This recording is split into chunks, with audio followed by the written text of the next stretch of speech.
We are spiritual space holders, lovers of God and God's people, keeping the high watch, seeing the highest and best, knowing that God is greater than any circumstance, condition, feeling, or fear. We stand firm and peaceful, knowing the supremacy of God's power, affirming the truth of God's love in the face of any challenge. When I decided to talk about holding spiritual space, which is something I'm really working on doing right now, I pulled this out and it indicted me. Am I always keeping the high watch, seeing the highest and best?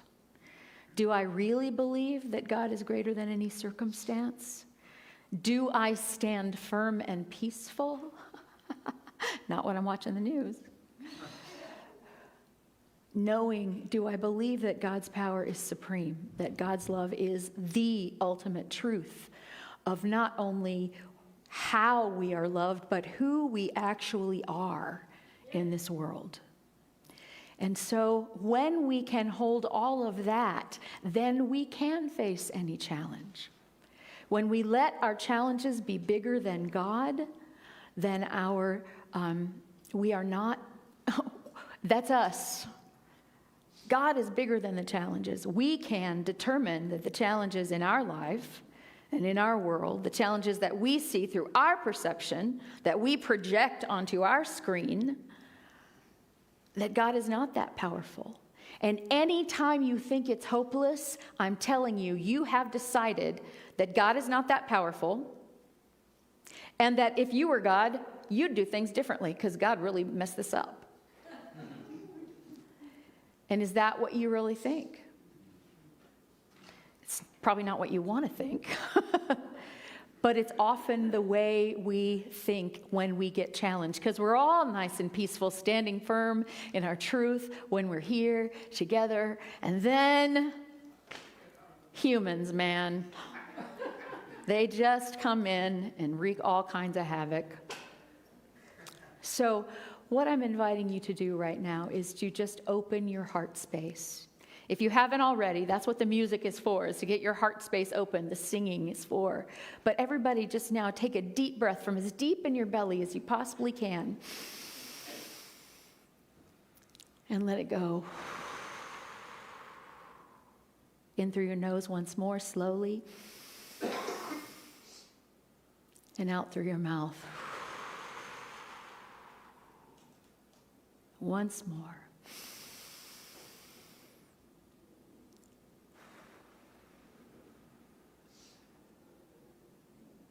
You may already have been standing firm in your truth and in peace. But that is what it takes, psychologically, those three breaths like that to reset your nervous system when it starts to take off without you or without your permission. 3 slow, deep breaths, as deep in your belly as you can get. And the moment that you do that, you've made space. You've made space for something else. I was going to read you a story. I left the book in my office, so I'm just going to tell you the story.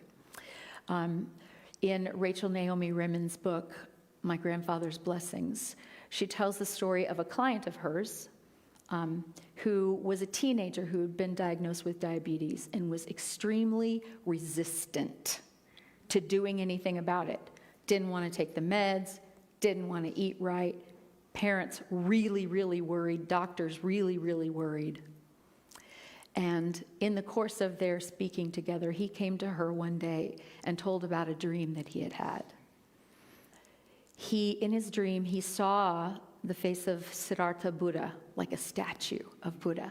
And he wasn't particularly Buddhist or didn't know anything about it. That was just the image that appeared to him. And he was basking in the peace of that image. He felt the peace in the dream. And then an arrow came out of nowhere and pierced it right in the heart. And there's this big arrow sticking out of it.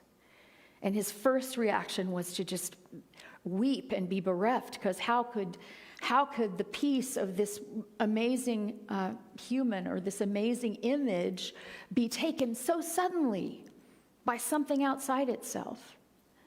And then in the dream, what happened was the Buddha got bigger and bigger and bigger and bigger and bigger till it included his whole field of vision was this giant Buddha, but the arrow stayed the same size. And it became nothing but a speck. I think this is such a beautiful visual of what we can do by making space, by holding space.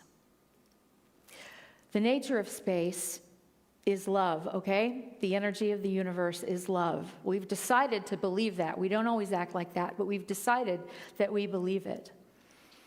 And so, in holding space, we are agreeing to a higher and wider view. Hard to do when we think we know. And we do think we know, absolutely. But as soon as we build some space around whatever it is, the argument we just had with our spouse, the person that just cut us off in traffic, the voice that we hear on the TV, in the news. It could be anything. And we have an opinion about it. Boy, do you have an opinion about it. I know I do. It happens suddenly, quickly. It's like your lizard brain just reacts. But you don't have to live in your lizard brain. You can breathe and make a space around it. And really, one argument with your spouse in a lifetime full of arguments with your spouse. In a lifetime full of love with your spouse. In a lifetime full of caring and mutual support. Gets smaller and smaller and smaller, the bigger space you build around it. That goes for what's going on in the world, too. Can you build a space big enough? In order to do so, we need to start seeing and hearing clearly, because we don't. You know, I love this song, On a Clear Day. Rise and look around you, and the glow of your being outshines every star. Because love lives in you. This is the truth. We put it under a bushel. You know, Jesus said, if you're a light, you don't cover it up. And that's what most of us are doing. We're walking around with our light very hidden, covered up. Maybe little chinks of beams get through. But what we're aiming toward is just taking the bushel basket off the light so that it shines radiantly everywhere. And sometimes what we have to do in order to hear the world clearly, in order to see the world in context, is we have to clean up what's going on in here. I can't hold space for the world to get better. I can't hold space for you to get better until I hold space for me. That's one of the things we teach your prayer partners as well. Did you know they were holding the high watch for you every day? This is their charge. This is what they're here to do with you live after a service. This is what they're here talking about on Sunday morning. This is what they do for you on a daily, weekly, monthly basis. And a part of their training is to say, before you pray with anybody else, you better clear up. Clear out what's going on in here. And those 3 deep breaths are a great tool to do so. To begin to let go of whatever it is we are grasping tightly onto. To stand in forgiveness of whatever is going on. You don't have to forgive the person. You can forgive the situation. I want to forgive this fight. I want to forgive this argument. I want to forgive this divisiveness and separation. I want to forgive it. Take the people out of it. Forgive the situation. Stand in forgiveness and watch the space around what is happening expand. So, why do we go unconscious in the first place? Because consciously is the only way to hold space. If you are unconscious, you're probably not holding much space. You may be holding some space for things to get worse and worse and worse, if that's what you're predicting. But in consciousness, you can hold space around anything. So first of all, you have to be conscious. Why do we go unconscious? Because we get hooked by things. We get hooked by things that come up against the patterns we've established in our lives. We get triggered by what's going on outside of us. And it's not that person, it's the trigger in you that does it. It's not the other guy, it's always us. It's always us. So we look inward and we see, where am I holding blame? Because, that's a big one right now. Somebody to blame. All this divisiveness. I hate divisiveness. I want mutual love. I want unity. And we're never going to get over that until they clean up their act.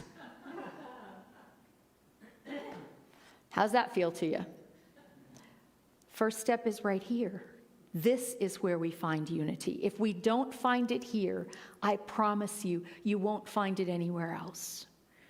Mary Oliver has a beautiful poem that says, if you've never seen an angel in your head or in your heart, then you can be sure you will never see one on earth. You've got to be able to imagine it in order to ever see it. So if you're blaming, if you're angry, here's one to watch for.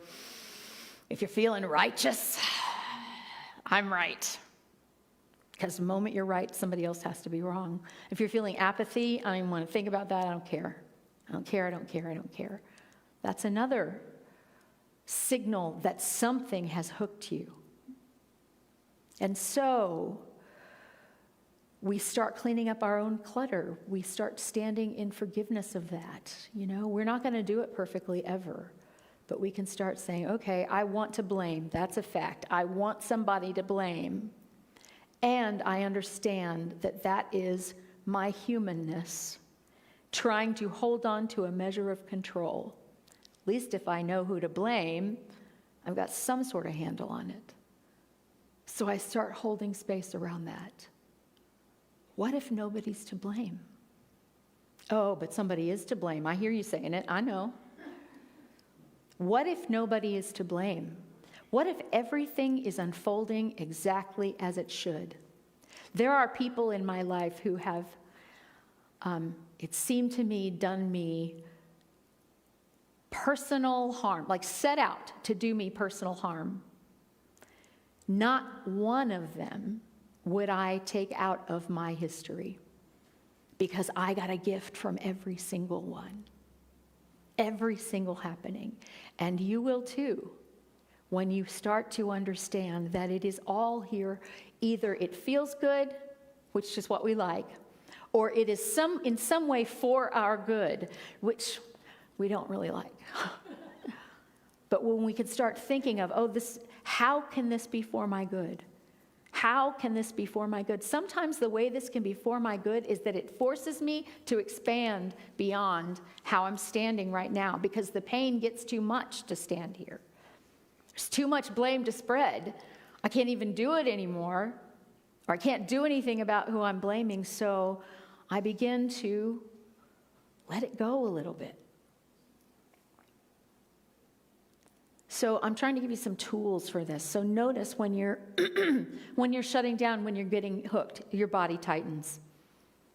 Maybe your shoulders go up. Maybe your mouth and jaw get tight. Maybe you can barely think about anybody but yourself and how all this is happening to you. This is a sign. This is a sign that you are hooked, that something has hooked you.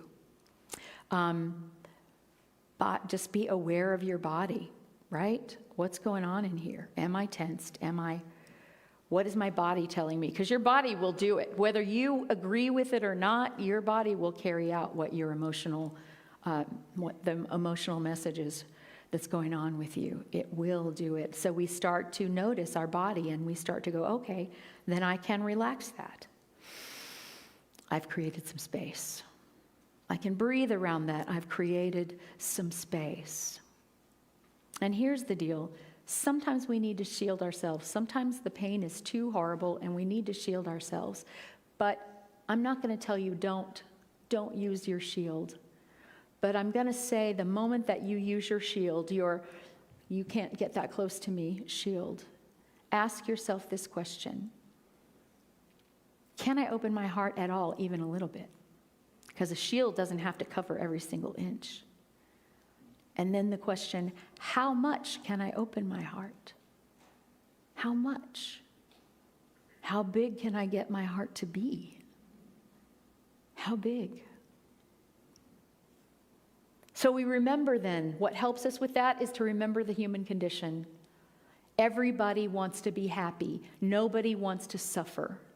That's what we all have in common. Everybody wants to be happy. Nobody wants to suffer. We just differ on how we think that's going to happen. But I'm telling you that if you understand that how to be happy and not suffer is to take some sovereignty in who you are, to hold the high watch in the belief that God is greater than this, you are far happier, no matter what you see outside yourself, than someone who is holding on to the blame and that is out there pointing fingers and creating karma.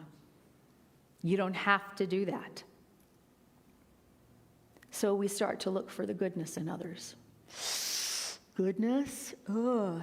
Do we believe that love is our nature? Do we believe that love is everybody's nature except that guy? Or that woman? Right? Do we believe that? And I'm not, y'all, there are times when I'm speaking to you from my mastery. There are other times that I am speaking to you from my growing edge. And the other day, Bob turned on the news, which I try to not be in the same room while it's going on, but I happened to be standing there, and a certain person was talking, and before I knew it, I was literally jumping up and down and yelling, "You're a liar, you're a liar." Okay? Not my best moment, but I knew what to do. I didn't have to drill down into that and make myself continue to feel it because it felt so good to be right. At least I know I'm right. I could breathe. I could go, whoa, whoa, whoa, whoa, whoa, whoa, whoa. If that person lies, that's on them. What is my truth in this moment? I didn't get there immediately, I promise. And I had to leave the room. I had to put a shield up in order to do it. But then I went, how big can I get my heart to be here? So one way to look for the goodness in others, you can just call it the commonality, and start to look for the heartbreak in others. Because nobody is being nasty and ugly and creating havoc because they feel good, because they're happy and everything is going well. Everybody who causes harm, everybody, does it from a place of complete unconsciousness. Everybody. That means all the harm I do comes from a place of unconsciousness. So I get to know, oh, I do unconscious harm as well. So I start to look for the heartbreak. And sometimes I can make it up. What if this person went through that? I used to do this when I had to stand in line an inordinate amount of time at remember when department stores had people that worked at them and you could check out? It hasn't been like that for several years. That there's one person that works on this entire vast floor, and if you can find that person, then there are 9 people in front of you in the line, and yeah. So I used to do this thing when people were being surly or grouchy behind the counter is, maybe they have a child in the hospital, and they want to be anywhere but here. It doesn't matter whether it's true or not. It opens my heart. It gives me a way to feel our commonality. It gives me a way to be in compassion. It gives me a way to make some space, to give some context. Giving context is very important. That's another tool, right? That's another tool. In the context of, say, my marriage to Bob, the dog poop he tracks in, as irritating as it is in the moment, is actually very small. In the context of the history of the world, what our country is going through now has happened a bunch of times. It's probably going to happen a bunch more. And each time it's happened, we've made some steps in that upward direction, that spiral. I know you want it now. I want it now too, but we don't necessarily get what we want. We don't even necessarily know what we want, or if we think we know what we want, it's not necessarily what we want or what we would want if we knew the consequences of getting what we want. So we just start to, you don't have to decide. You don't have to decide. You get to just put some space around it. I don't have to decide that she is a liar and I am right about this. And she knows exactly what she's doing. She's lying on purpose for her own gain. That's all my mind. I don't have to do that. And I don't have to go, well, maybe she had a really hard childhood and blah, blah, blah. Although if that helps me get there, awesome. But in the end, all I have to do is go, whoa, back up, make some space around this. And the ultimate space is the space of I don't know. I don't know. And we don't want to ever be in the I don't know, because the I don't know is where we don't have any control. Guess what? You don't know, and you don't have any control. So all you have to lose is your illusion that you know, and your illusion that you have control over this thing. The other thing to do to help give you context is to practice gratitude. Like, well, look at all I have. Look at all that I am. Look at all that's been brought to me. Look at how I'm living in this moment. I might not like every minute of it, but there are so many things to be grateful for. So many things to be grateful for. When we can start thinking of what those are, we make a space around whatever is going on, whatever thing we're not grateful for and we can't stand. Our gratitude starts to build a bigger and bigger and bigger space around it until that one thing that we don't want becomes so small in comparison. So, when things seem the worst, I just want to leave you with this thought. We sang that song about holding on to hope. Holding a space for hope. Not holding on to hope, gripped, but holding a space for hope. Holding a space for love. Because I tell you what, if you don't give somebody space, they're not going to expand. I want to say that again. If you don't give them some space, they cannot expand. If you don't give yourself some space, you cannot expand. Have you ever backed anybody literally, physically into a corner and thought that that was the way to make them go, you're right and I agree. I'm so wrong. Let me give you my apology. How many times has that worked in your life? Back up.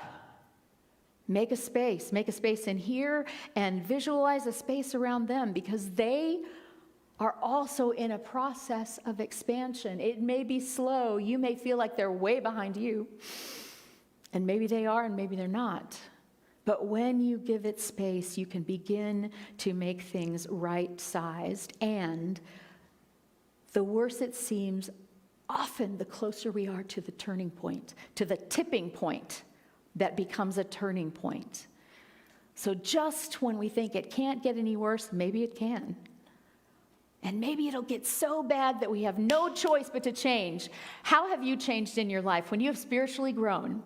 Did you wake up one day and go, everything's going really well. I think I want to apply myself very diligently to a spiritual practice? Or did you wake up one day and go, I cannot believe how bad this pain is. Everything I've tried doesn't work. What could possibly work? Now that I've tried everything else, maybe I'll try God. We grow from our pain. We grow from worsening conditions. So, I want to just leave you with a couple of things. Universal law. Fear dissolves in the presence of love. And everything that's not love is fear. Fear dissolves in the presence of love. That is a universal law. Fear dissolves in the presence of love, not necessarily immediately. And so have you ever tried something and gone, oh, well, that doesn't work, so you just stop? And known that if you had just stayed for another moment, something would have happened? You ever ring the doorbell once and just walk away? No, you ring it again in case they didn't hear it. You stand on the porch for a while. You give them a chance to get there, right? So fear dissolves in the presence of love, not necessarily immediately, but ultimately. Ultimately, that is the truth. Love wins, period. So what vibration, what frequency are you on?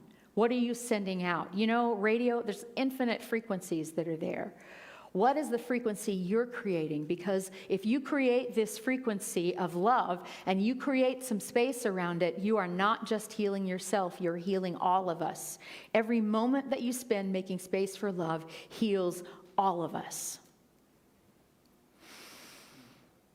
And yay! Can we celebrate that I don't have the answers? Yeah. Can we celebrate that you don't have the answers? Because here's the deal, you don't have to.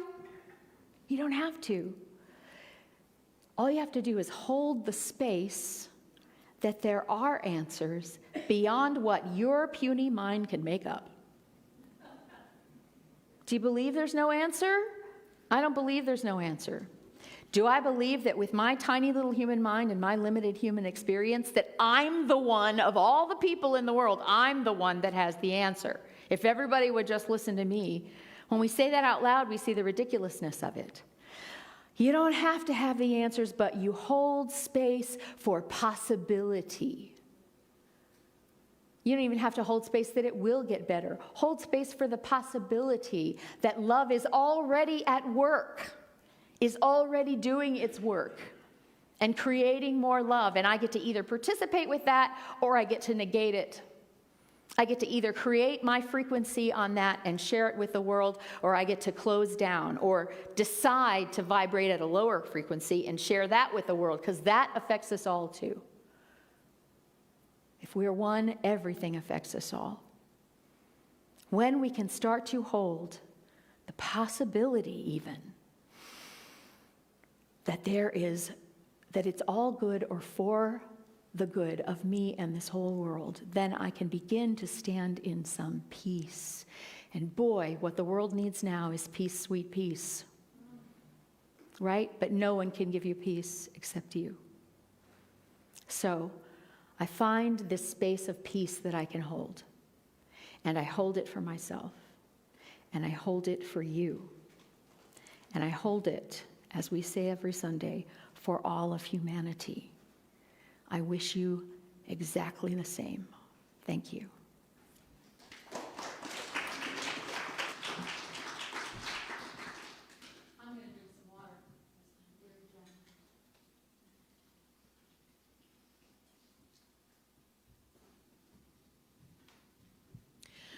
Okay, so let's start with 3 deep breaths again.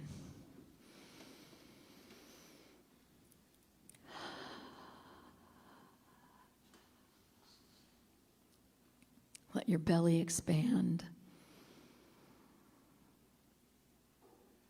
Let it out again. Feel as if you're pulling breath up from the soles of your feet until it fills up your whole body. And then let it go.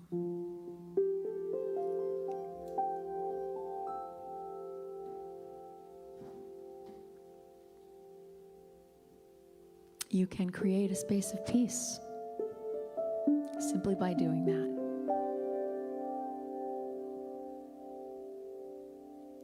And then you have a choice. I can dismiss it and go back to my busyness, my worry, my righteousness. Or I can choose peace in this moment. I don't have the answers. I don't have to have the answers.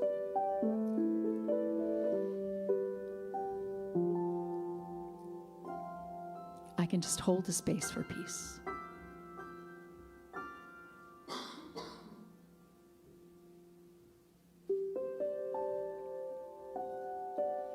Breathe in again. Think of something that gives you joy, someone, some happening.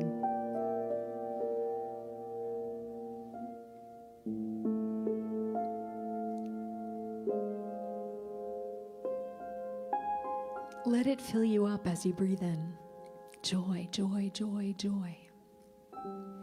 Maybe sitting here in this group of people where you are absolutely safe and at home because this house is built on love. Maybe that's the thing that brings you joy. So as you breathe, can you expand a space for that joy?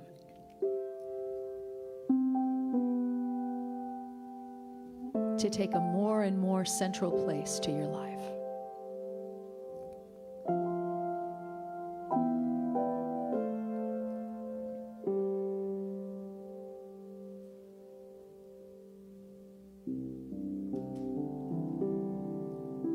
Now think of what and who you love.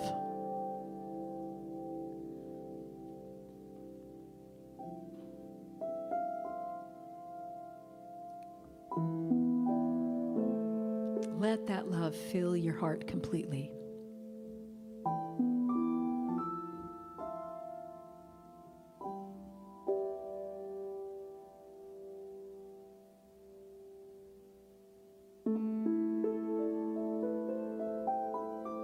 Allow that love to grow and grow and grow, to grow so that it fills your whole body.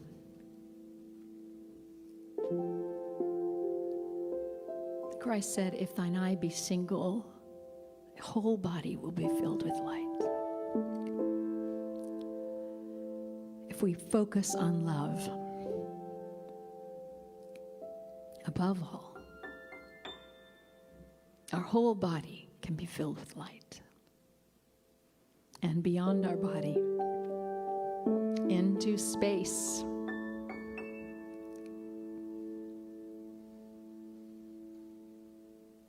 Can you visualize that as you let your love grow, as you let your space for love to grow?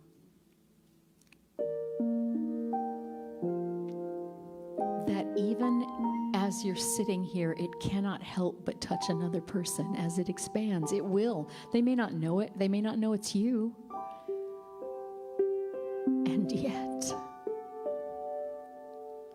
And yet, when you expand love, you expand all love.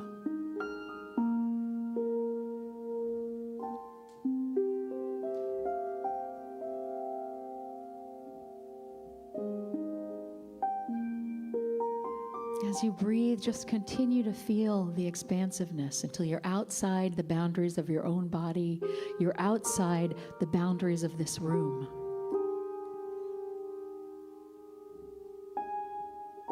How much can you open your heart? Even if it's just a little bit, open it, because the light will enter.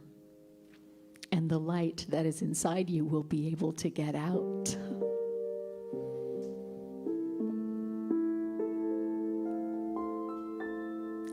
You can fill up this whole city with love.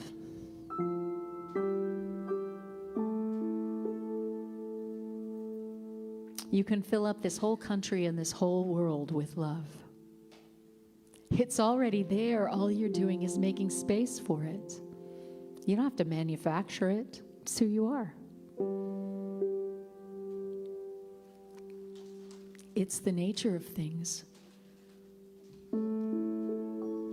The nature of human beings is to forget. And the purpose of our lives here on earth is to remember in spite of our forgetting. If we forget 12,000 times, and we remember 12,001. Love wins.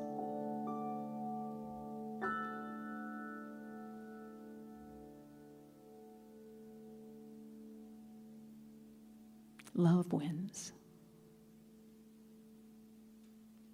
When it wins in us, it wins. And so we let it win today. And so we let it be. And so it is. Amen.